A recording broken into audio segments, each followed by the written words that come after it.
Good morning. Welcome to Quilting with Lori. My name is Lori Dickman. Thank you so much for stopping by my channel today.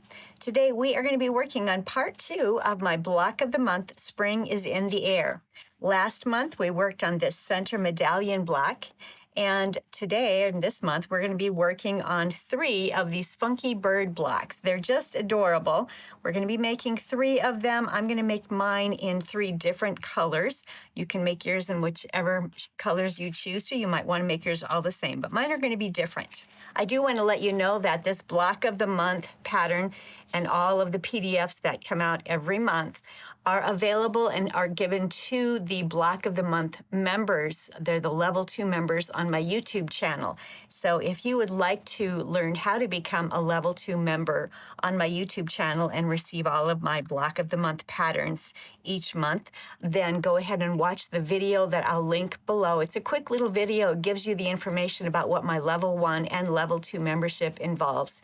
For all level 1 and level 2, there is a monthly Zoom call that we get to take part in. In fact, this particular Saturday, October the 11th, we're going to be having a 2-hour crumb quilt Zoom call. It's going to be a lot of fun. So if you haven't already joined, please go ahead and check out that membership video that I'll link, and it'll teach all about what's available in my membership, and you can join if you choose to. Now let's see how we're going to make these 3 blocks. One other thing I want to mention, I'm starting a sew-along also. It's the Snow Village sew-along. This is the pattern, and it's just a beautiful quilt. We're going to be learning paper piecing, regular piecing. We're going to be learning fusible applique. We are going to be using how to use a hot fix glue or hot fix gun to apply these beautiful crystals. We're also going to be learning faux flange binding. So those are the things we're going to be learning on this sew-along. It is a 5-series sew-along, a 5-part series, excuse me. It begins October 13 and it ends on December the 1st. However, those videos will be out on my channel permanently. So if you want to join, you're welcome to do that. I'll have a link below that will take you right out to where you can register. It is simply $25 for this entire class, and you get all of the PDFs there. I'll email those to you prior to each of the 5 sessions. And just to keep in mind, my level 2 block of the month members also will be receiving these patterns in their inbox as part of being a level 2 member. So that's another reason you might want to join my level 2 membership.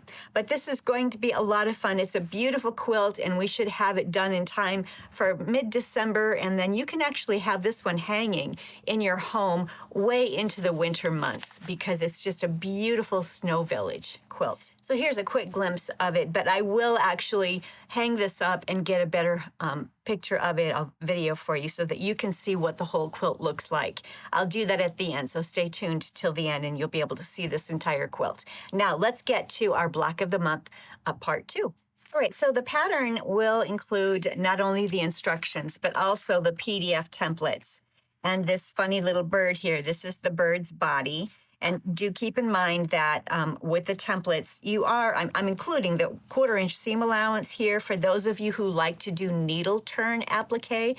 I will not be teaching needle turn in this class. I'll just be teaching fusible applique. So for those of us who are going to be doing fusible applique, we'll ignore that 1/4-inch seam allowance. We don't need to worry about that. We're going to be tracing these templates onto our paper back to fusible, following the dark lines on each of these elements here. All right, I've cut out some 10-inch squares from my background. Our blocks that surround the medallion are going to finish at 9.5. So we're cutting them at 10-inch. And you might even want to cut them a little bit bigger, just in case as you're appliquing, it shrinks it up a little bit.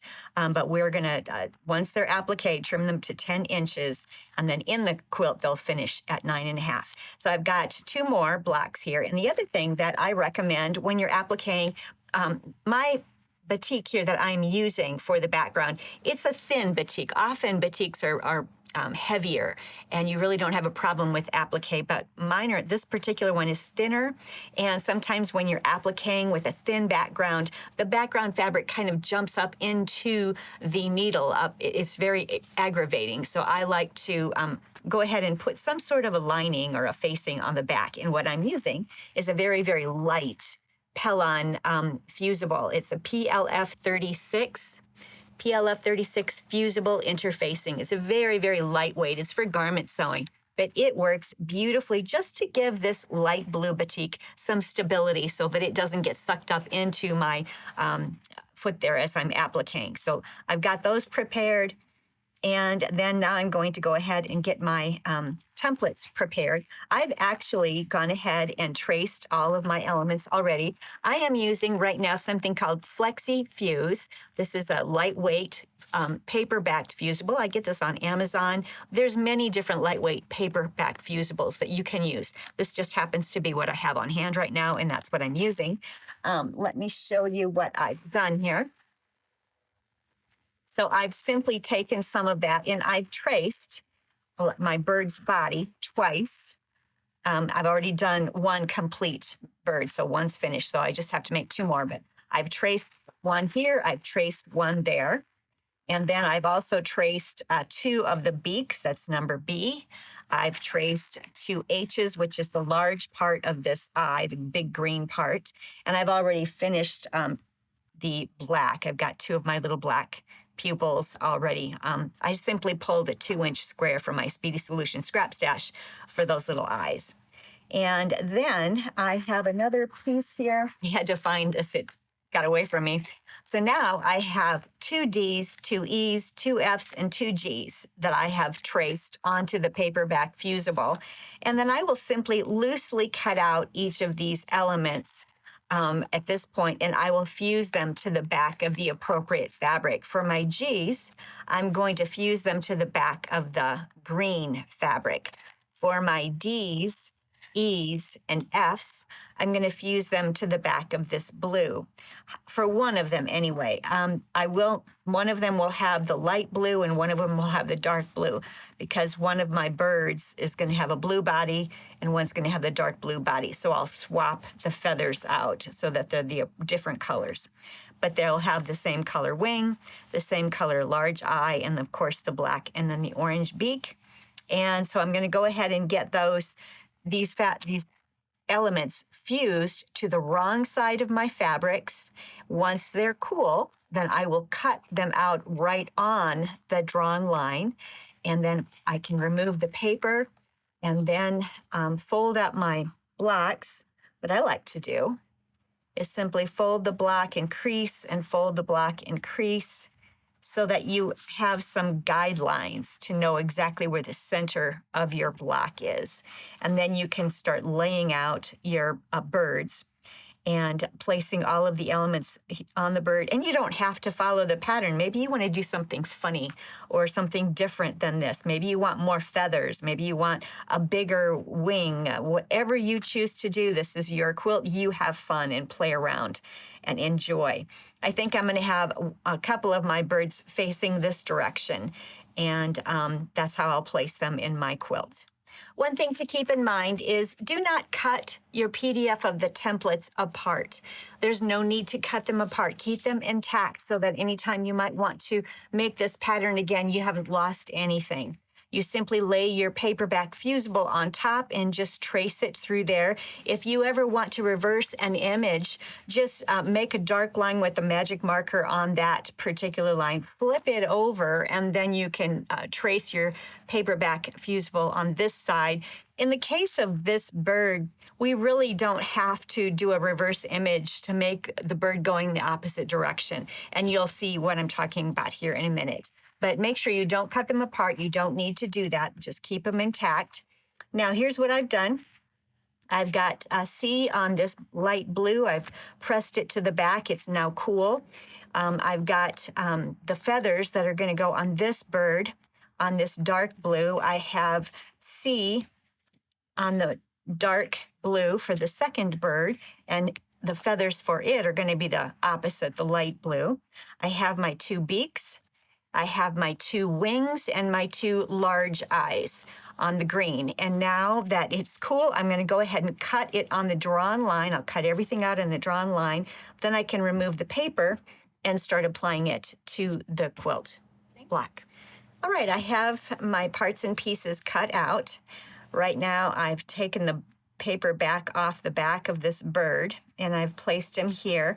And I've got this part is going to be where his beak is, where it was over here on the opposite side. But I want this bird facing the other direction. So I'm simply removing the paper now. It has cooled down. You can use a pen if you have a hard time getting the paper to come off. And I'm first just going to lay things on here and kind of see what I want to do. I'll probably move things around once I get everything on there. Just make sure I like what I've got going here. So we'll put that there.